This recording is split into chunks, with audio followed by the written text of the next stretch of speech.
Bonjour à toutes et à tous et bienvenue dans cette nouvelle chronique de la Terre du Milieu.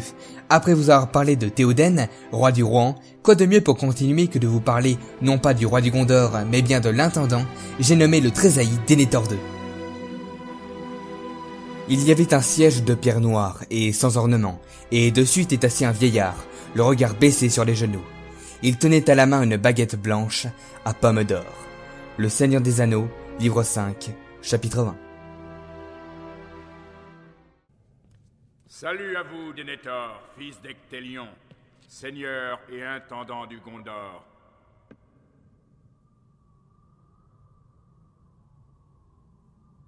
Je suis venu vous apporter conseils et nouvelles en cette heure sombre. Peut-être êtes-vous venu m'expliquer ceci.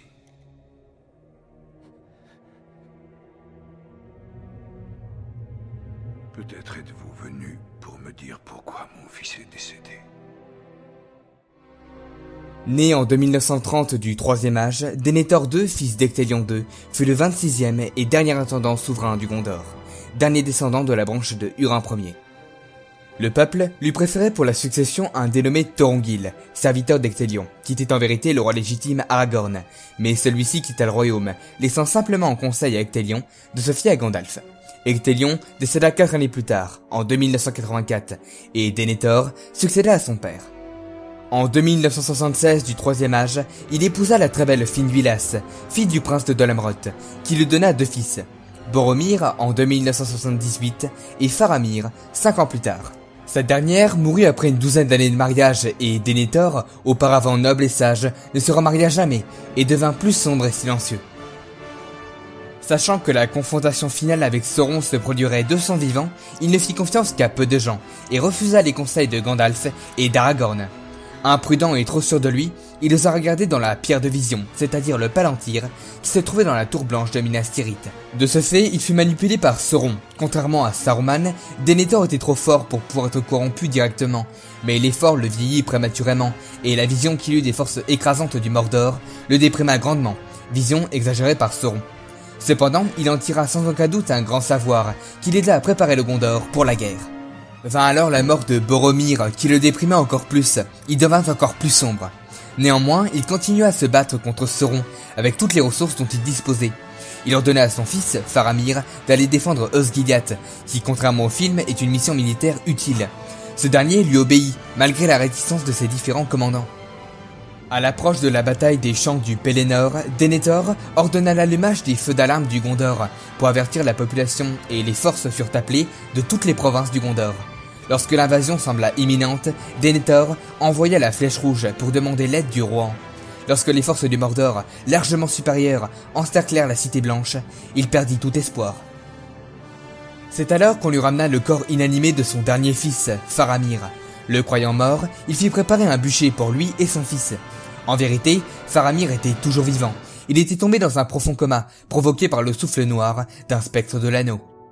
Denethor, fou de chagrin et de désespoir, prit la baguette blanche à pomme d'or, symbole de la surintendance, et la rompit sur son genou.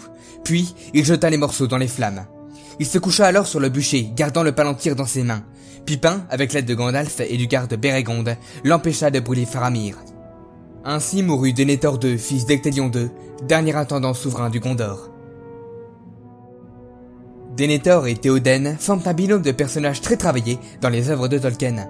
Ils sont à la fois très semblables. En effet, ils tombent tous deux sous l'influence de l'ennemi. Théoden sous celle de Saruman, via son serviteur Grima, et Denethor sous celle de Sauron, par le biais du Palantir. Ils perdent tous deux un fils, Théodred pour Théoden et Boromir pour Denethor. Chacun se retrouve aussi avec un hobbit sous son commandement, Merry étant écuyer du Rohan et Pippin garde de la citadelle.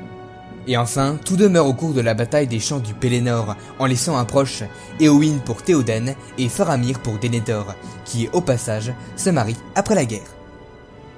Cependant, ils possèdent aussi de nombreuses différences par le fait que Denethor perd espoir et refuse de combattre, contrairement à Théoden, qui part pour la guerre. Leur autorité est aussi très différente, celle de Théoden est basée sur l'affection, à l'inverse de Denethor, qui l'impose à ses sujets, y compris à ses 2 fils. Bien que les 2 personnages s'opposent à Gandalf, Théoden ne le fait que sous l'influence de son conseiller, Grima, tandis que Denethor a cédé aux machinations de Sauron via le Palantir. Et pour finir, leur fin est très différente, bien qu'elles se déroulent toutes deux lors de la même bataille. Théoden meurt héroïquement au combat après avoir affronté le bras droit de Sauron, le roi sorcier d'Angmar, en opposition à Denethor qui abandonne tout espoir et se suicide.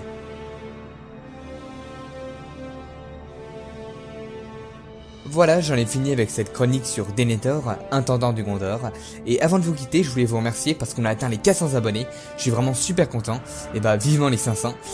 Donc du coup, j'espère qu'elle vous aura plu. Si c'est le cas, n'hésitez pas à la liker, à partager, à commenter et à vous abonner à la chaîne pour qu'on soit encore plus nombreux. Moi, je vous dis à très bientôt pour de nouvelles vidéos. Allez, salut à tous!